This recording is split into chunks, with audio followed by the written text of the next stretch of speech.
Welcome to The Explainer. Today, we're diving deep, and I mean deep, thousands of feet below the surface, into a world of total darkness and crushing pressure. We're going there to try and understand one of the planet's most intelligent enigmas, the sperm whale. To even begin to get our heads around the sperm whale, we have to start with its home. And this isn't just about depth. It's about a place that completely redefines what life can be. So, forget everything you know about landscapes. The sperm whale lives in a vertical universe that stretches for miles straight down. It's a place so extreme, so hostile to life as we know it, that you might as well call it another planet. Let's start our journey here, nearly 2 miles down. At this depth, the very idea of sunlight is a distant memory. It disappeared about an hour ago on the way down. This is the whale's hunting ground. The physics down here are just terrifying. The pressure is enough to crush a military submarine like a soda can.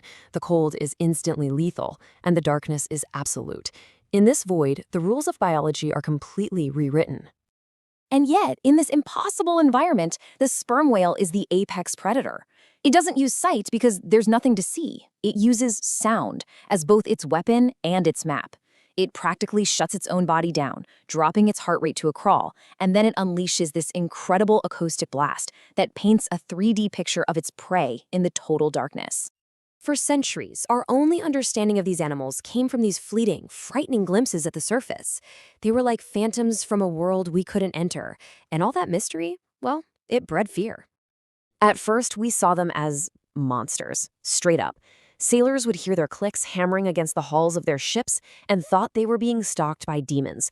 The sinking of the whaler Essex gave birth to the legend of Moby Dick. But then, that fear turned into greed once we discovered the amazing smokeless oil inside their heads.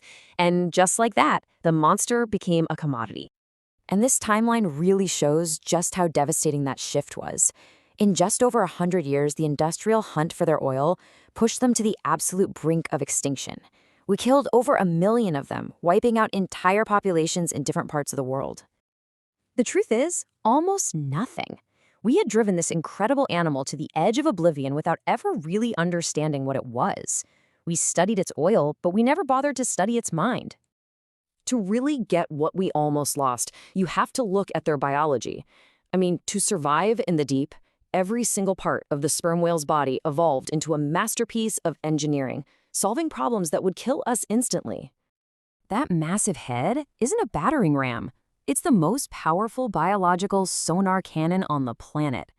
The waxy oil inside the spermaceti we hunted them for, it acts as an acoustic lens, focusing sound into a beam so powerful that divers have felt it vibrate right through their chests. And the solutions they've come up with are so elegant. To avoid being crushed, their ribs just bend instead of breaking. To avoid the bends, their lungs safely collapse as they go down. And to survive for an hour without air, their muscles are almost black because they're so packed with oxygen-storing proteins. They're basically internal scuba tanks. They don't just hold their breath, they carry their oxygen with them. But the physical stuff, that's only half the story. To navigate, hunt, and socialize in that complex, three-dimensional world requires a level of intelligence that we are only just beginning to appreciate. This is the largest brain that has ever existed on our planet. And yeah, I know size isn't everything, but their brains contain the exact same specialized neurons, they're called spindle cells, that are linked to compassion, language, and social awareness in us humans. And get this, they've had them for millions of years longer than we have. And they use that brain to talk. They communicate using these complex rhythmic patterns of clicks called codas. And this isn't instinct, this is culture. A baby whale learns the specific dialect of its family, its clan, from its mother and its elders, just like a human child learns a language. Scientists are now using artificial intelligence to analyze thousands of hours of these recordings. And the early results suggest these kokudas aren't just simple calls. They might actually have syntax and grammar, the building blocks of a true language, far more complex than we ever imagined. So here's the crucial point. Sperm whales aren't just passive inhabitants of the ocean. They are active engineers, fundamentally shaping the chemistry and the biology of the entire marine world. This process is called the whale pump, and it's how they do it. They dive deep to feed, and they bring vital nutrients like iron up from the abyss. When they come back to the surface, they release that iron in their waste, which acts as a massive fertilizer for the sunlit zone. This makes phytoplankton bloom, and that's the very base of the entire ocean food web, and the source of over half the oxygen we breathe. Their role as engineers doesn't even stop when they die. When a whale dies and sinks to the seafloor, its body becomes an oasis of life in the abyss. This whale fall can sustain a whole unique ecosystem of scavengers for up to 100 years. Their death literally becomes a city of life. So after centuries of seeing them as monsters to be feared, and then as commodities to be harvested, we are finally starting to see them as they truly are.